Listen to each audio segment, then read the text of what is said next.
동네 마트에서 일하는 서연은 오늘도 평범한 하루를 보내고 있었습니다. 계산대 앞에 손님들이 줄을 서고 바코드를 찍는 소리가 반복되는 일상이었죠. 오전 9시에 출근해서 오후 6시까지 근무하는 파트타임 알바였어요. 월급은 넉넉하지 않았지만 서연은 성실하게 일했습니다. 손님들에게 친절하게 인사하고 물건을 정리하고 계산을 도왔죠. 매일 똑같은 루틴이 반복되는 평범한 삶이었어요. 그런데 오후 4시쯤 마트 입구로 낡은 옷을 입은 할머니 한 분이 들어오셨습니다. 등에는 낡은 천으로 감싼 갓난아기가 엎여 있었어요. 할머니의 옷은 때가 잔뜩 묻어 있었고 머리카락은 헝클어져 있었습니다. 신발도 다 헤어져서 발가락이 보일 정도였죠. 노숙자처럼 보이는 모습이었어요. 마트 안으로 들어온 할머니는 천천히 진열대 사이를 걸으셨습니다. 다른 손님들이 할머니를 힐끗힐끗 쳐다보며 고개를 돌렸지만 할머니는 아랑곳하지 않으셨죠. 등에 업힌 아기만 신경 쓰시는 듯 했어요. 서연은 계산대에서 할머니의 모습을 지켜봤습니다. 할머니가 천천히 분유 진열대 앞에 멈춰 서는 걸 보았어요. 할머니는 떨리는 손으로 분유통을 하나 집어들었습니다. 가격표를 한참 동안 바라보시더니 깊은 한숨을 내쉬며 다시 제자리에 놓으셨어요. 그 모습을 본 서연의 가슴이 먹먹해졌습니다. 등에 업힌 아기는 배가 고픈지 보챘고 할머니는 아기를 달래느라 등을 토닥이며 중얼거리셨죠. 괜찮아. 조금만 참자. 응. 할머니의 목소리가 떨리고 있었어요. 할머니는 다시 한번 분유통을 들었다가 놓기를 반복하셨습니다. 가격이 부담스러운 게 분명했어요. 손이 떨리고 계셨고 눈빛에는 절박함이 가득했습니다. 주머니를 뒤적이며 잔돈을 세어보시는 모습이 애처로웠죠. 서연은 망설였어요. 자신도 알바 월급으로 겨우 생활하는 처지였거든요. 월세를 내고 나면 남는 돈이 별로 없었습니다. 저축은커녕 매달 빠듯하게 살고 있었어요. 통장 잔고를 생각하니 선뜻 나서기가 쉽지 않았죠. 하지만 아기의 울음소리를 듣자 그냥 지나칠 수가 없었습니다. 저 작은 생명은 죄가 없잖아요. 아기는 배가 고파서 울고 있을 뿐인데 먹을 것을 못 얻는다는 게 너무 안타까웠어요. 서연은 한참을 고민하다가 용기를 내어 할머니께 다가갔습니다. 계산대를 벗어나 천천히 걸어가면서도 마음속으로 계속 망설였죠. 정말 내가 해야 하나 괜한 참견은 아닐까 하는 생각도 들었어요. 하지만 발걸음은 이미 할머니 쪽으로 향하고 있었습니다. 할머니, 아기는 먹여야죠. 제가 계산해 드릴게요. 서연이 최대한 부드러운 목소리로 말했습니다. 할머니는 깜짝 놀란 표정으로 서연을 쳐다보셨어요. 아니야. 괜찮아. 미안해. 할머니는 손사래를 치셨지만 서연은 이미 분유통을 들고 계산대로 향했습니다. 할머니는 서연의 뒤를 따라오시며 눈물을 글썽이셨죠. 할머니의 손은 계속 떨리고 있었고 목소리도 떨렸어요. 계산을 마치고 분유를 건네자 할머니는 떨리는 목소리로 말씀하셨습니다. 내가 꼭 갚을게. 정말 고맙다. 이 은혜를 평생 잊지 않을게. 할머니는 고개를 깊이 숙이셨어요. 눈물이 뺨을 타고 흘러내렸습니다. 그때 서연의 눈에 아기의 얼굴이 들어왔어요. 아기의 왼쪽 볼에는 빗살무늬처럼 생긴 흉터가 있었습니다. 조금 특이한 모양이었지만 서연은 크게 신경 쓰지 않았죠. 그저 안쓰러운 마음뿐이었어요. 할머니는 분유를 꼭 껴안고 천천히 마트를 나가셨습니다. 뒷모습이 쓸쓸해 보였죠. 서연은 그날 저녁 내내 할머니와 아기 생각을 했어요. 잘 지내고 계실까, 따뜻한 곳에서 주무실 수 있을까 걱정이 되었습니다. 밤에 추울 텐데 아기는 괜찮을까 하는 생각에 잠도 잘 오지 않았죠. 하지만 다음 날 아침 서연의 삶은 완전히 뒤집히게 됩니다. 다음 날 아침 10시쯤 서연의 휴대폰이 울렸습니다. 모르는 번호였어요. 서연은 별 생각 없이 전화를 받았죠. 여보세요? 전화기 너머로 남자의 목소리가 들려왔습니다. 목소리는 떨리고 있었고 급하게 숨을 몰아쉬는 소리가 섞여 있었어요. 뭔가 다급한 상황인 것 같았죠. 어제 분유 사준 직원 맞죠? 서연은 순간 멈칫했습니다. 어떻게 내 번호를 알았지? 마트 명찰에 이름만 적혀 있는데 어떻게 연락처를 알아낸 거지? 불안한 기분이 들었어요. 등골이 서늘해지는 느낌이었습니다. 네, 맞는데요. 누구시죠? 남자는 잠시 침묵하더니 다급하게 말했어요. 그 노숙자, 유괴범입니다. 아기도 데려간 지 닷새 됐어요. 서연의 심장이 쿵쾅거리기 시작했습니다. 유괴범이라고. 귀를 의심했어요. 방금 뭐라고 한 거지? 뒤에서는 아기가 우는 소리가 희미하게 들렸습니다. 서연은 당황해서 물었어요. 잠깐만요. 무슨 말씀이세요? 누구시길래? 제발 경찰에 신고해 주세요. 그 여자 때문에 우리 가족이 무너졌어요. 아기를 찾아야 한다고요. 남자의 목소리는 점점 더 절박해졌습니다. 울먹이는 소리까지 섞여 있었죠. 진짜 급박한 상황인 것처럼 들렸어요. 서연이 어디 계세요? 지금 어디? 라고 묻자 전화는 뚝 끊어졌습니다. 서연은 멍하니 휴대폰을 내려다봤어요. 방금 무슨 일이 일어난 거지? 손이 떨렸습니다. 휴대폰을 쥔 손에서 땀이 났어요. 심장은 계속 빠르게 뛰었죠. 어제 그 할머니가 유괴범이라니 믿기지 않았습니다. 할머니의 눈빛은 그렇게 절박하고 진심 어려 보였는데 설마 아기를 훔친 사람이었을까요? 서연은 어제 본 할머니의 모습을 떠올렸어요. 분유를 받으며 눈물을 흘리던 모습, 아기를 달래던 손길, 고개를 깊이 숙이며 고마워하던 모습이 생생했습니다. 할머니의 손은 거칠고 주름투성이었지만 아기를 안는 모습은 너무나 자연스러웠죠. 마치 오랫동안 아기를 돌본 사람처럼 익숙한 손길이었어요. 그런데 그게 다 거짓말이었단 말인가요? 서연의 머릿속이 복잡해졌습니다. 만약 정말 유괴범이라면 나는 범죄자를 도운 셈이 되는 건가? 분유를 사준 게 오히려 잘못된 일이었나? 죄책감이 밀려왔어요. 내가 분유를 사주지 않았다면 할머니가 아기를 데리고 더 오래 도망다니지 못했을 텐데 어쩌면 그 사이에 경찰이 아기를 구했을 수도 있잖아요. 나 때문에 범인이 더 오래 숨을 수 있게 된 건 아닐까? 서연은 한참을 고민하다가 경찰에 신고하기로 결심했습니다. 손이 떨렸지만 일단 1212번을 눌렀어요. 신호음이 울리는 동안 심장이 빠르게 뛰었죠. 신고 접수 도와드리겠습니다. 침착한 목소리가 들려왔어요. 저기, 유괴 의심 사건을 신고하려고요. 서연은 떨리는 목소리로 어제 있었던 일과 오늘 받은 전화 내용을 설명했습니다. 할머니의 외모, 아기의 모습, 분유를 사준 일, 그리고 아까 받은 전화까지 자세히 말했죠. 경찰은 침착하게 상황을 정리하며 물었어요. 그 할머니가 어디로 갔는지 아시나요? 아니요. 그냥 마트를 나가셨어요. 어디로 갔는지는 몰라요. 전화한 남자분은 누구라고 했나요? 그것도 말 안 했어요. 그냥 급하게 끊어버렸어요. 번호도 모르는 번호였고요. 경찰은 서연에게 마트 주소와 연락처를 확인한 뒤 곧 조사하러 가겠다고 말했습니다. 전화를 끊고 나니 서연은 온몸에 힘이 빠졌어요. 의자에 털썩 앉아 한숨을 쉬었죠. 정말 내가 잘한 걸까? 만약 할머니가 억울한 사람이라면 어떡하지? 하지만 만약 정말 유괴범이라면 빨리 잡아야 아기를 구할 수 있잖아요. 서연은 불안한 마음으로 하루를 보냈습니다. 마트에 출근했지만 일에 집중할 수가 없었어요. 계속 어제 할머니 생각만 났죠. 손님들이 말을 걸어도 제대로 대답하지 못했습니다. 그날 오후 4시쯤 경찰에게서 연락이 왔습니다. 신고하신 서연 씨 맞으시죠? 네, 맞아요. 할머니 찾으셨어요?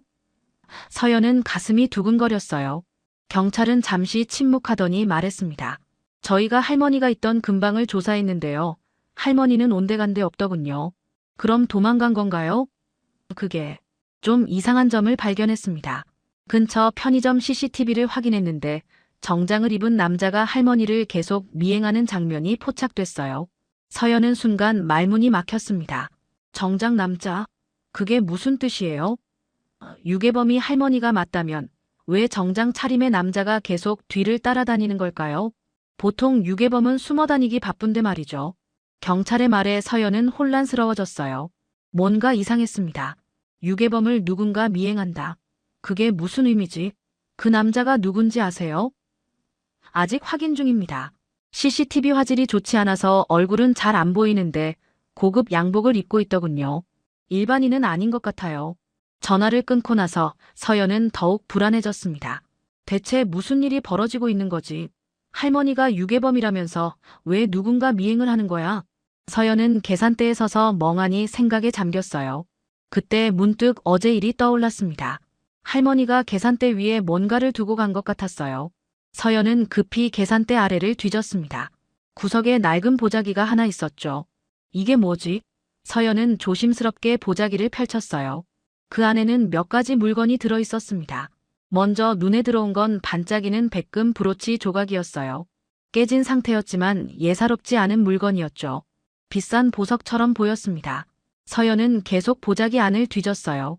외국 은행 통장 사본이 나왔습니다. 이름은 지워져 있었지만 계좌번호와 잔액이 적혀 있었어요. 금액을 보자 서연은 깜짝 놀랐습니다. 10억 원이 넘는 돈이었거든요. 노숙자 할머니가 이런 통장을 가지고 있다니. 그리고 명함 한 장이 나왔어요. 한솔재단이라는 글씨가 선명하게 적혀 있었습니다. 명함은 오래돼서 모서리가 다 헤어져 있었지만 금박으로 인쇄된 글씨는 여전히 고급스러워 보였죠. 마지막으로 서연의 손에 잡힌 건 금팔찌였습니다. 작은 아기용 팔찌였어요. 그런데 이상한 점이 있었습니다. 팔찌에 새겨진 문양이 어디서 본 것 같았거든요. 서연은 곰곰이 생각했어요. 어디서 봤더라? 그때 번쩍 떠올랐습니다. 어제 아기의 왼쪽 볼에 있던 흉터. 그 빗살무늬와 똑같은 문양이 금팔찌에 새겨져 있었어요. 서연은 소름이 돋았습니다. 이게 우연일까? 아니면. 서연은 보자기를 다시 들여다봤어요. 백금 브로치, 외국은행 통장, 한솔재단 명함, 그리고 문양이 새겨진 금팔찌. 이 모든 게 대체 무슨 의미지? 할머니는 노숙자처럼 보였는데 왜 이런 물건들을 가지고 있는 거야? 서연은 직감했습니다. 이건 그냥 노숙자가 아니야. 뭔가 큰 비밀이 숨어 있는 것 같았어요. 할머니의 정체가 뭘까? 왜 이런 귀한 물건들을 가지고 거리를 떠돌아다니는 거지? 그리고 정작 남자는 또 누구야? 서연은 다시 경찰에게 전화를 걸었습니다. 저기요, 할머니가 두고 간 물건을 찾았어요. 보시면 좋을 것 같아요. 무슨 물건인데요?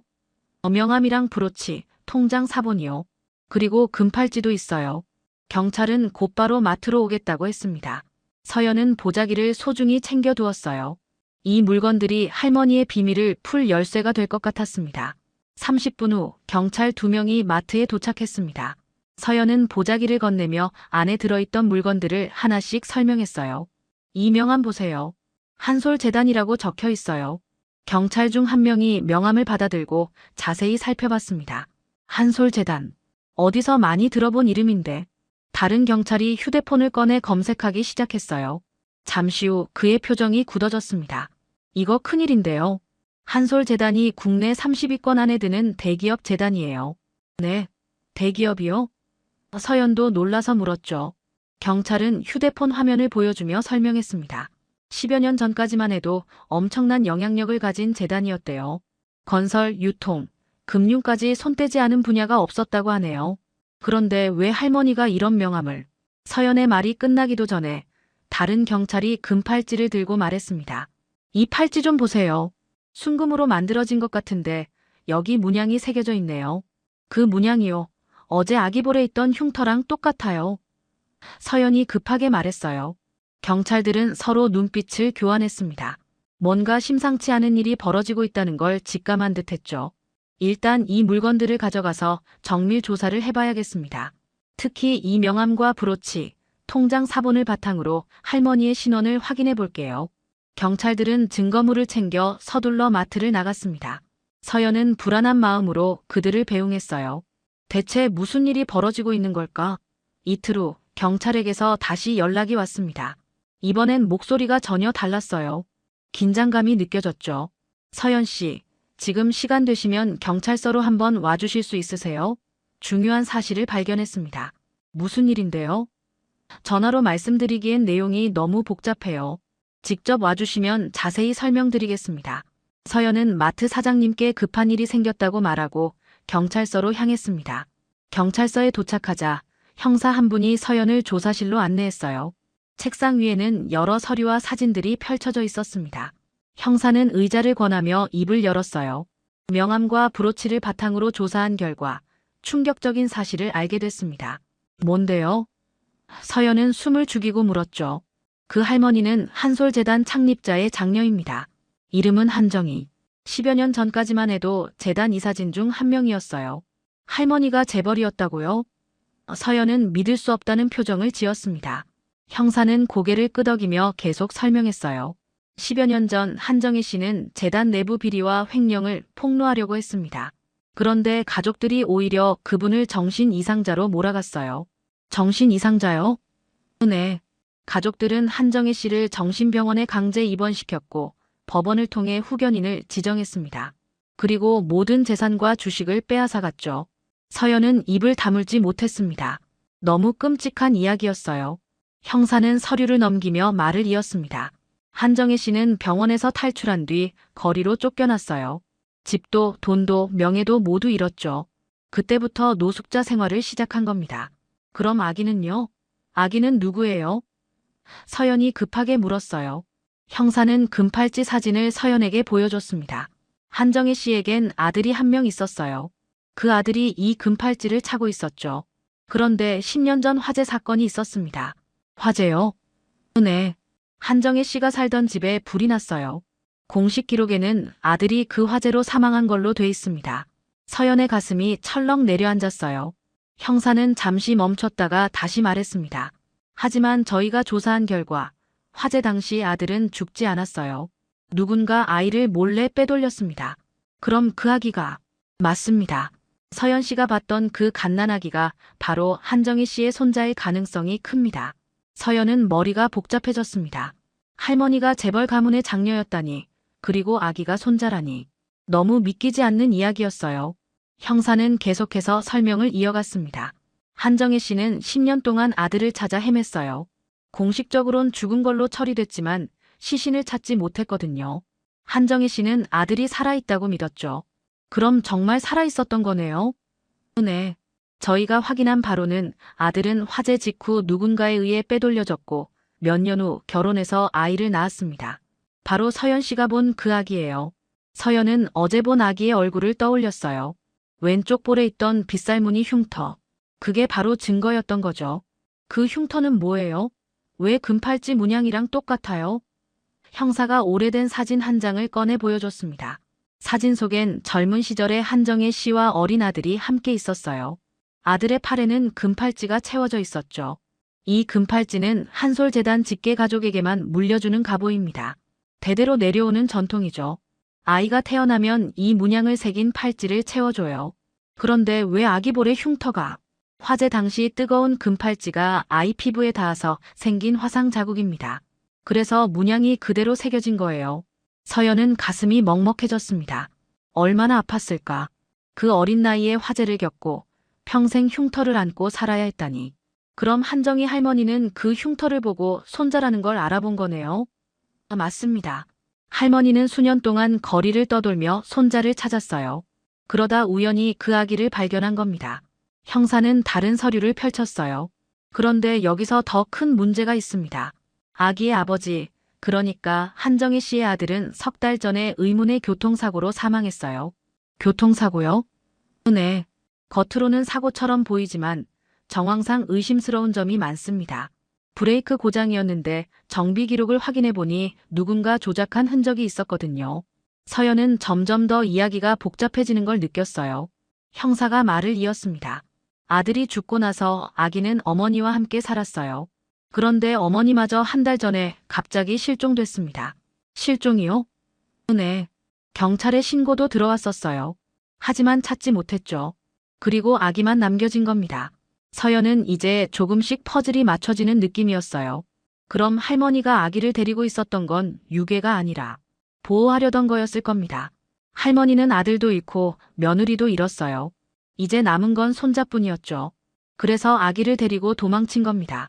누구한테 도망친 거예요?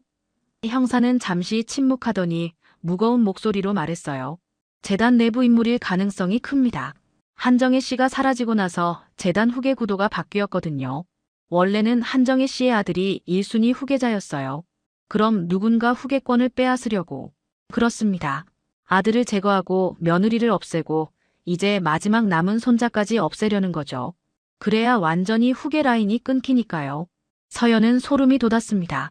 돈과 권력을 위해 사람을 죽이다니. 그럼 저한테 전화했던 남자는 바로 그 사람일 겁니다. 할머니를 유괴범으로 몰아서 경찰에 잡히게 하려던 거죠. 그러면 아기를 빼앗아 처리할 수 있으니까요.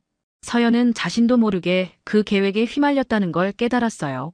만약 할머니가 잡혔다면 아기는 어떻게 됐을까? 형사가 말했습니다. 다행히 서연 씨가 보자기를 발견해줘서 진실을 알게 됐어요. 이제 우리가 할머니와 아기를 찾아야 합니다. 형사는 책상 위에 놓인 CCTV 사진을 서연에게 보여줬습니다. 흐릿한 화면 속에 정장을 입은 남자가 할머니 뒤를 따라가는 모습이 찍혀 있었어요. 이 남자를 찾아야 합니다. 할머니를 미행했던 인물이죠. 얼굴이 잘 안 보이는데 찾을 수 있어요? CCTV를 계속 추적했더니 차량 번호가 확인됐어요. 고급 외제차더군요. 차량 소유주를 조회해봤더니 한솔재단 임원 명의로 나왔습니다. 형사는 다른 사진을 꺼내 보여줬어요. 40대 중반쯤 돼 보이는 남자였습니다. 날카로운 눈매에 차갑게 웃고 있는 표정이었죠. 이 사람이 한민국입니다. 한정희 씨의 사촌 동생이에요. 사촌이요? 네. 원래 재단 후계 이순이었어요. 한정희 씨가 실각하고 한정희 씨 아들이 죽으면서 자연스럽게 1순위로 올라섰죠. 서연은 사진 속 남자를 자세히 봤습니다. 겉으로는 점잖아 보였지만 눈빛이 차가워 보였어요. 이 사람이 모든 걸 꾸민 거예요? 증거를 확보하는 중입니다.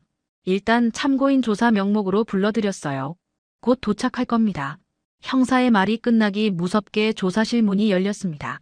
고급 양복을 입은 한민국이 들어왔어요. 뒤에는 변호사로 보이는 사람이 따라왔죠. 형사님, 무슨 일로 저를 부르셨습니까? 한민국은 차분한 목소리로 물었습니다. 전혀 긴장한 기색이 없었어요. 형사가 의자를 가리키며 말했어요. 앉으시죠. 몇 가지 여쭤볼 게 있습니다. 한민국은 여유롭게 의자에 앉았습니다. 서연을 힐끗 쳐다보더니 다시 형사에게 시선을 돌렸어요. 한정희 씨를 아십니까? 물론이죠. 제 사촌 누나입니다. 하지만 10년 넘게 연락이 끊긴 상태예요. 최근에 한정희 씨를 본 적 있으신가요? 없습니다. 누나가 어디 있는지도 모르는걸요. 한민국은 태연하게 대답했습니다. 형사는 CCTV 사진을 꺼내 그 앞에 놓았어요. 그럼 이 사진은 어떻게 설명하시겠습니까? 한민국은 사진을 보더니 눈썹을 살짝 찌푸렸습니다. 이게 뭡니까? 사흘 전 당신 차량이 한정희 씨를 미행하는 장면입니다. 미행이라니요? 우연히 같은 방향으로 가던 거 아닙니까? 우연치고는 너무 오래 따라다녔습니다. 거의 2시간 동안 뒤를 밟았더군요. 한민국의 표정이 조금 굳어졌어요. 하지만 여전히 침착했습니다. 제가 직접 운전한 게 아닙니다. 기사가 운전했을 거예요. 저는 차 안에서 업무를 보고 있었고요. 형사가 다시 물었습니다. 그럼 왜 기사에게 한정희 씨를 따라가라고 지시했습니까? 그런 지시한 적 없습니다. 한민국은 단호하게 부인했어요. 형사는 또 다른 증거를 꺼냈습니다. 통화 기록이었죠. 사흘 전 오후 3시, 당신은 누군가에게 전화를 걸었습니다. 통화 내용이 뭡니까? 기억 안 납니다. 하루에 전화를 수십 통 하는데 일일이 기억할 수 없죠. 형사는 녹음 파일을 재생했습니다. 한민국의 목소리가 흘러나왔어요. 노파를 놓치지 마. 아기가 어디 있는지 확인해. 한민국의 얼굴이 창백해졌습니다. 서연도 그 목소리를 듣고 깜짝 놀랐어요.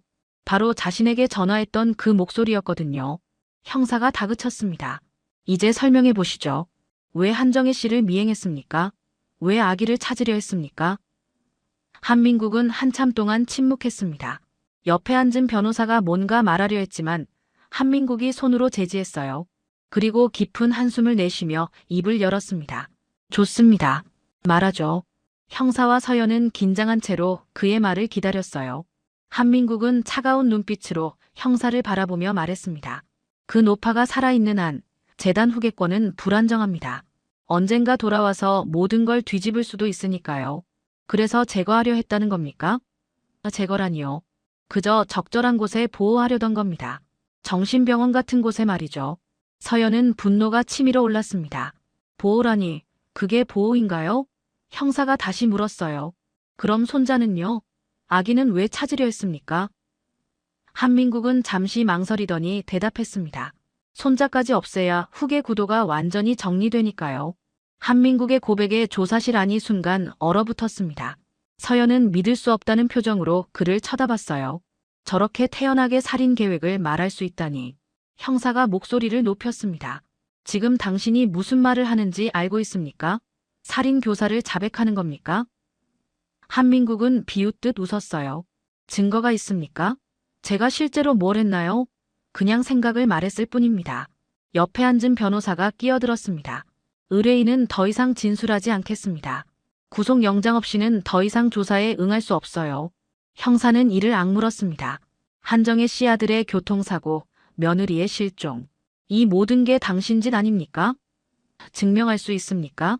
저는 그때 해외 출장 중이었습니다. 완벽한 알리바이가 있어요. 한민국은 여전히 여유로웠습니다. 서연은 주먹을 불끈 쥐었어요. 저런 사람이 버젓이 돌아다니다니. 형사가 마지막으로 물었습니다. 그럼 서연 씨에게 전화한 건 당신 아닙니까? 한정혜 씨를 유괴범으로 신고하라고 한 거 말입니다. 한민국은 서연을 차갑게 쳐다봤어요. 그건 시민의 의무를 일깨워준 것뿐입니다. 실제로 아기를 데리고 있었잖습니까? 거짓 신고 교사죄에 해당합니다. 그것도 증명해 보시죠. 한민국은 자리에서 일어났습니다. 변호사도 따라 일어났죠. 더 이상 협조할 게 없으니 가보겠습니다. 영장 발부되면 연락 주세요.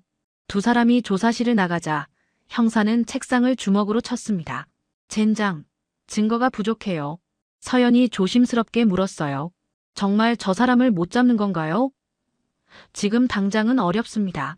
정황 증거만으로는 영장이 안 나와요. 결정적인 증거가 필요해요. 형사는 한숨을 쉬며 말했습니다. 그래도 포기하지 않을 겁니다. 반드시 증거를 찾아낼 거예요. 그 전에 먼저 한정혜 씨와 아기를 찾아야 합니다. 바로 그때 다른 형사 한 명이 급하게 문을 열고 들어왔어요. 찾았습니다. 한정혜 씨를 찾았어요. 어디서요? 도시 외곽 폐공장 근처입니다. 제보가 들어왔어요. 형사들은 서둘러 현장으로 출동했습니다. 서연도 함께 따라갔어요. 차를 타고 40분쯤 달려 도시 외곽에 도착했죠. 폐공장 뒤편 골목에 할머니가 쓰러져 있었습니다. 아기를 품에 꼭 안은 채였어요. 서연은 급하게 달려갔습니다. 할머니, 할머니. 할머니는 의식이 없었습니다. 얼굴은 창백했고 입술은 바짝 말라 있었어요. 하지만 아기만큼은 할머니 품속에서 따뜻하게 감싸져 있었죠. 구급차가 도착했고 할머니와 아기를 병원으로 옮겼습니다. 응급실에서 의사가 나와 말했어요. 할머니는 극심한 탈수와 영양실조 상태입니다. 3일 정도 아무것도 드시지 못한 것 같아요. 아기는요? 서연이 급하게 물었습니다. 아기는 괜찮습니다. 오히려 잘 돌봐진 상태예요. 할머니가 본인은 굶으면서 아기만 챙기셨던 것 같습니다. 서연의 눈에서 눈물이 흘러내렸어요. 할머니는 손자를 지키기 위해 자신을 희생한 거였죠. 2시간 후 할머니가 깨어났습니다. 서연과 형사가 병실로 들어가자 할머니는 가장 먼저 아기를 찾았어요. 우리 애는 괜찮으세요? 아기는 안전합니다. 형사가 안심시키며 말했죠. 할머니는 안도의 한숨을 쉬었습니다. 그리고 떨리는 목소리로 말했어요. 저 아이, 내 손자야. 3일 동안 나 혼자 굶었어. 아기는 살려야 하니까. 할머니의 눈에서 눈물이 주르르 흘러내렸습니다. 내 아들도 빼앗겼고 며느리도 빼앗겼어. 이제 남은 건 저 아이뿐이야. 제발 저 아이만은 지켜줘. 서연은 할머니의 손을 꼭 잡았습니다. 할머니, 이제 괜찮아요. 저희가 지켜드릴게요. 형사도 고개를 끄덕였어요. 한정혜 씨, 이제 진실을 밝힐 시간입니다. 손자의 왼쪽 볼에 있는 흉터에 대해 말씀해 주시겠어요? 할머니는 천천히 고개를 끄덕였습니다. 그건 내 아들이 어릴 때 화재 사고로 생긴 거야. 뜨거운 금팔찌가 피부에 닿아서 문양이 새겨졌지. 그 흉터 때문에 손자라는 걸 알아봤어. 할머니의 증언으로 모든 조각이 맞춰지기 시작했습니다. 경찰은 본격적으로 한민국을 조사하기 시작했어요. 한정혜 씨 아들의 교통사고, 며느리의 실종, 그리고 할머니를 유괴범으로 몰려던 계획까지 모든 증거를 수집했죠. 일주일 후 결정적인 증거가 나왔습니다. 한민국이 고용한 사람의 휴대폰에서 범행 지시 메시지가 발견됐어요. 며느리를 납치하라는 내용과 함께 계좌 이체 기록까지 확보됐죠. 검찰은 즉시 구속영장을 청구했습니다. 한민국은 법정에서도 끝까지 부인했지만 증거는 명백했어요. 재판부는 살인교사, 납치, 재산 횡령 등 여러 혐의로 징역 15년을 선고했습니다. 한솔재단은 여론과 수사 압박 속에서 대대적인 내부 조사를 받았어요. 10여 년 전 한정혜 씨를 정신병원에 강제 입원시킨 것도 불법이었다는 사실이 밝혀졌죠. 재단 이사진 중 일부가 구속됐고 재단은 한정혜 씨에게 공식 사과했습니다. 한정혜 씨는 변호사를 통해 재산과 명예를 되찾는 절차를 밟았어요. 법원은 과거의 후견인 지정을 무효화하고 빼앗긴 재산을 반환하라고 명령했습니다. 그리고 손자에 대한 법적 양육권도 인정받았죠. 한 달 후 서연은 마트에서 평소처럼 일하고 있었습니다. 계산대에서 물건을 정리하는데 마트 문이 열렸어요. 깨끗한 옷을 입은 한정혜 씨가 들어왔습니다. 예전의 노숙자 모습은 온데간데 없었어요. 단정한 한복을 입고 머리도 깔끔하게 빗어 넘기셨죠. 손에는 아기를 안고 계셨습니다. 할머니. 서연이 반갑게 인사했어요. 한정혜 씨는 서연에게 천천히 다가왔습니다. 그리고 깊이 고개를 숙였어요. 그날 내가 사준 분유 덕분에 우리 애는 살았다. 나는 내 은혜를 평생 잊지 않겠다. 할머니, 고개 드세요. 당연히 도와야 하는 일이었어요. 서연은 할머니를 부축하며 말했습니다. 한정혜 씨는 눈물을 글썽이며 손자를 서연에게 보여줬어요. 봐, 이제 이렇게 건강해졌어. 다 내 덕분이야. 아기는 통통하게 살이 올라 건강해 보였습니다. 왼쪽 볼의 흉터는 여전했지만 밝게 웃고 있었어요. 서연이 아기를 안아보며 말했습니다. 이 아이, 이제 굶기면 안 돼요. 할머니도 잘 챙겨 드시고요. 그럼, 이제는 걱정 없어. 다시 집도 생겼고 돈도 생겼으니까. 한정혜 씨는 서연의 손을 꼭 잡았습니다. 그리고 조심스럽게 제안했어요. 서연아, 우리 회사에 들어오지 않겠니? 내 같은 착한 사람이 필요해. 네, 회사요? 서연은 깜짝 놀랐습니다.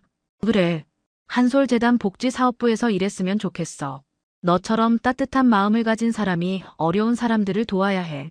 서연은 잠시 생각했어요. 이 작은 마트에서 평생 일할 순 없었죠. 더 많은 사람을 도울 수 있다면 그것도 의미 있는 일일 것 같았습니다. 생각해 볼게요. 감사합니다, 할머니. 천천히 생각해. 언제든지 환영이야. 한정혜 씨는 명함을 꺼내 서연에게 건넸습니다. 예전에 보자기 속에 있던 그 명함과 똑같은 디자인이었어요. 하지만 이번엔 새 것이었죠. 두 사람은 한참 동안 이야기를 나눴습니다. 그동안 있었던 일들, 재판 결과, 그리고 앞으로의 계획까지. 한정혜 씨는 재단을 제대로 정리해서 진짜 도움이 필요한 사람들을 돕겠다고 했어요. 10년 동안 거리에서 살면서 많은 걸 배웠어. 가진 게 없다는 게 얼마나 무서운 건지, 아무도 도와주지 않는다는 게 얼마나 외로운 건지 알게 됐지. 한정혜 씨의 목소리는 단단했습니다. 이제 내가 그 사람들을 도울 차례야. 나처럼 억울한 사람이 없도록, 나처럼 굶주린 사람이 없도록 말이야.